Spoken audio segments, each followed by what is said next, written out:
नमस्कार बच्चों, आज हम लोग रिफ्लेक्शन ऑफ लाइट पढ़ेंगे। तो आइए देखते हैं। रिफ्लेक्शन ऑफ लाइट का मतलब होता है कि जब भी कोई लाइट रे किसी एक मीडियम से दूसरे मीडियम में ट्रेवल करती है तो वो अपने पास से डिवाइड कर जाती है। ठीक है, इसी को हम सिंपली कहते हैं रिफ्लेक्शन ऑफ लाइट। ओके, रे ऑफ लाइट किसी पर्टिकुलर एंगल पर स्ट्राइक करनी चाहिए, क्योंकि नॉर्मल जो रे ऑफ लाइट स्ट्राइक करती है उसमें कहीं कोई डेविएशन होता नहीं। यहाँ फिगर में आप देख सकते हैं, ये नॉर्मल है और यहाँ से एक रे ऑफ लाइट एक पर्टिकुलर एंगल पर आके स्ट्राइक करती है, तो यहाँ से ऐसे ही रिफ्लेक्ट कर गई। ये एंगल ऑफ इंसिडेंस होता है, जो भी एंगल हम मेजर करते हैं वो सब नॉर्मल से ही लेते हैं। ये होता है एंगल ऑफ रिफ्लेक्शन, ये इंसिडेंट रे है और ये हमारा है रिफ्लेक्टेड रे और ये नॉर्मल। ठीक है, तो सिंपली क्या है कि रिफ्लेक्शन ऑफ लाइट मीन्स कि जब भी कोई रे ऑफ लाइट किसी पर्टिकुलर एंगल पर स्ट्राइक करेगी एक मीडियम से दूसरे मीडियम में, तो किसी न किसी पर्टिकुलर डायरेक्शन में बेंड कर जाएगी, या तो टुवर्ड्स नॉर्मल होगी या तो अवे फ्रॉम नॉर्मल होगी। ये डिपेंड करता है कि मीडियम का नेचर क्या है। Okay, so this phenomena is known as refraction of light. अब क्या है कि इसके बेसिकली दो लॉज हैं, लॉज ऑफ रिफ्रैक्शन। रिफ्रैक्शन के दो लॉज हैं जो आप पहले भी क्लास 10 वगैरह में थोड़ा पढ़े होंगे आप। पहला लॉ यहाँ पर ये होता है, बहुत ही सिंपल है कि इंसिडेंट रे, नॉर्मल और रिफ्लेक्टेड रे तीनों एक ही पॉइंट पर आप देख सकते हैं यहाँ पर है, और तीनों एक ही प्लेन में लाई करते हैं। All the three lies in the same plane. Okay, the incident ray comma reflected ray and the normal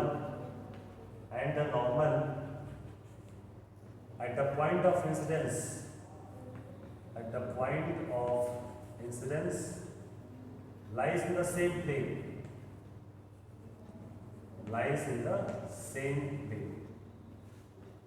ये फर्स्ट लॉ है, काफी सिंपल है। सेकेंड लॉ फर्स्ट ज्यादा इंपॉर्टेंट है। सेकेंड लॉ को हम जानते हैं स्नेल्स लॉ के नाम से, और ये लॉ कहता है कि सेकेंड मीडियम से फर्स्ट मीडियम से सेकेंड मीडियम में रे ऑफ लाइट आ रही है, तो sine of angle of incidence sine i और साइन आर दोनों का रेशियो जो होता है वो कांस्टेंट होता है, और इस कांस्टेंट को हम नाम देते हैं refractive index of medium. This constant is known as refractive index of medium. So this is one of the most important law of reflection, that is known as Snell's law. Okay, sine i और sine are का जो ratio होगा हमेशा constant होगा, इसी को हम कहेंगे रिफ्रैक्टिव इंडेक्स ऑफ मीडियम। अब यहाँ पर हम जानते हैं कि रिफ्रैक्टिव इंडेक्स, यदि आप 10th में पढ़े हो थोड़ा बहुत, कि रिफ्रैक्टिव इंडेक्स जो किसी मीडियम की होती है उसकी प्रॉपर्टी होती है, उसके नेचर पर डिपेंड करता है, उसके टेम्परेचर पर डिपेंड करता है, कलर ऑफ लाइट पर डिपेंड करता है, वेवलेंथ पर डिपेंड करता है। तो रिफ्रैक्टिव इंडेक्स टोटली मीडियम की कैरेक्टरिस्टिक प्रॉपर्टी होती है।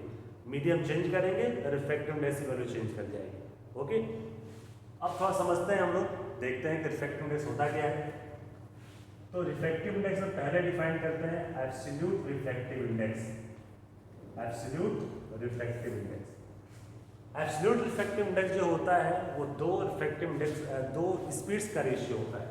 It is just the ratio of speed of light in vacuum to speed of light in medium, C upon V। C is the speed of light in vacuum and V is the speed of light in medium।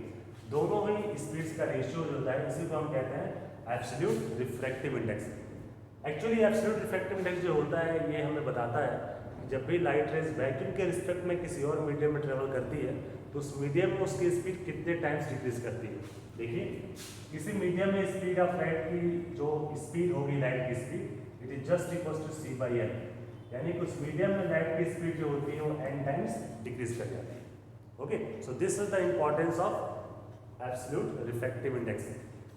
Next हम यहाँ पर आता है relative refractive index.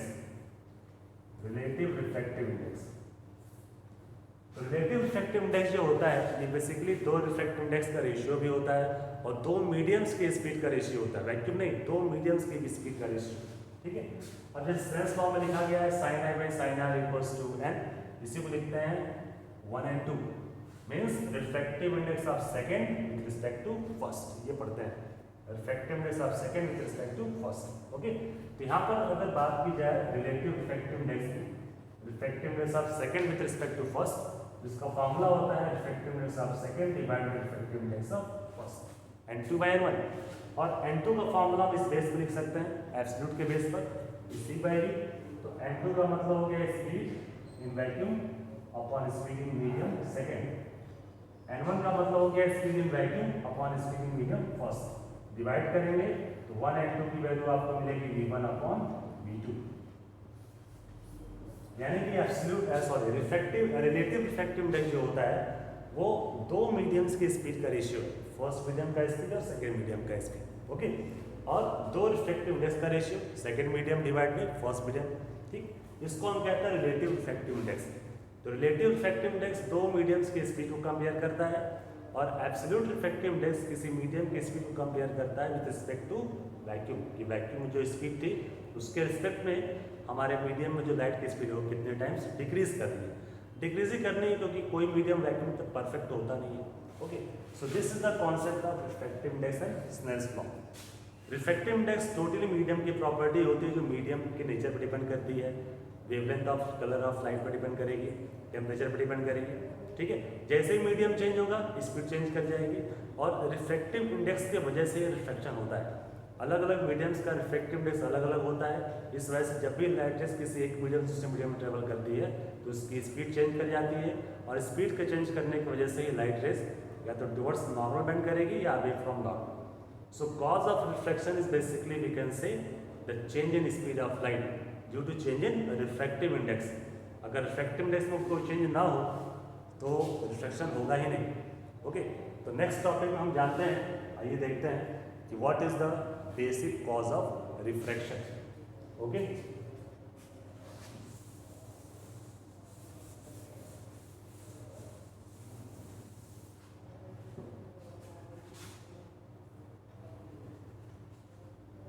so cause of refraction,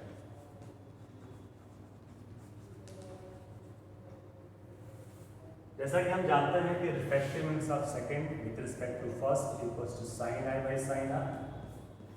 और just अभी हमने लिखा है कि 1 and 2 is equals to V1 upon V2, speed in first medium upon speed in second medium. तो फर्स्ट केस अगर ले लेते हैं कि अगर V1 अपॉन V2 1 से बड़ा हो जाए, यानी कि V1 is greater then V2, और ऐसा कब होगा, ऐसा पॉसिबल तभी है if and only if, I double F means if and only if 1 and 2 is greater than 1। अगर 1 and 2 refractive index of second with respect to first अगर 1 से बड़ा होगा तभी फर्स्ट मीडियम की स्पीड सेकंड मीडियम की स्पीड से ज़्यादा होगी। और अगर ऐसा होता है तो उस कंडीशन में हम ये कह सकते हैं, you can say that from here कि sin I और sin R का रेशियो 1 से बड़ा हो जाएगा, 1 से बड़ा हो जाएगा।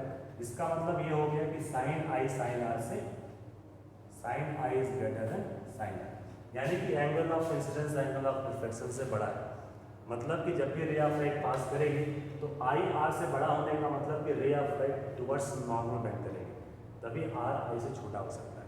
It means in this condition we can say that the ray of light will bend towards normal. Okay, अब सेकेंड केस देखते हैं कि जब ये इसका रिवर्स होता है तो क्या होता है, आइए देखते हैं।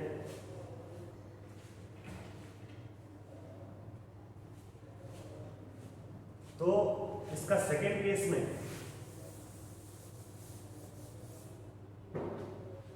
Case number 2, when 1 and 2 is less than 1, इसका मतलब हो गया यहां से कंपेयर किया जाए सिचुएशन से, तो अगर रिफ्रैक्टिव इंडेक्स 1 से कम हो जाता है तो V1 और V2 का रेशियो 1 से कम हो जाएगा। इसका मतलब कि sin I by sin R का रेशियो 1 से कम हो जाएगा, sin I by sin R is less than 1, it means that sin I is less than sin R, it means I is less than R, यानी इस case में angle of incidence angle of reflection से कम होगा। इसका मतलब ये होगा कि तभी हो सकता है जब रे ऑफ लाइट किसी एक मीडियम से दूसरे मीडियम में ट्रेवल करे, बेंड अवे फ्रॉम नॉर्मल होगा। When it will bend away from normal तभी आर की वैल्यू आई से ज़्यादा हो सकती है। ओके, अब मीडियम जो भी हो वो आगे डिस्कस करेंगे हम लोग। ठीक, तो ये शो करता है कि it will just bend away from normal in this condition and in this case it will bend towards normal. तो रिफ्लेक्शन का मेजर कॉज क्या है, change in refractive index of medium. अगर रिफ्रैक्टिव इंडेक्स में कोई चेंज ना हो तो रिफ्लेक्शन होगा ही नहीं। केस नंबर 3 यहाँ पर हम देख सकते हैं। नेक्स्ट, इसका नोट्स वगैरह प्रॉपरली आप लोग बना लीजिएगा अच्छे से। ओके, थर्ड केस आप चाहो तो खुद से भी देख सकते हो कि अगर ये 1 and 2 को 1 कर दिया जाए इक्वल्स टू 1, तो 1 करने पर साइन आई 1 के इक्वल हो जाएगा, मतलब आई की वैल्यू आर के इक्वल हो जाएगी। I equals to r means no deviation, जैसे रे आएगा वैसे ही सीधे चला आएगा, कोई डेविएशन होगा ही नहीं। इसलिए डेविएशन तभी हो सकता है जब रिफ्रैक्टिव इंडेक्स चेंज करेगा। ओके, तो ये हमारा बेसिक कॉन्सेप्ट था reflection of light, Snell's law, cause of reflection. Okay, next video lecture में आपको कुछ और कॉन्सेप्ट्स के बारे में डिस्कस करेंगे। प्रिंसिपल ऑफ रिवर्सिबिलिटी है, लेटरल शिफ्ट है, ठीक है। Okay, thank you.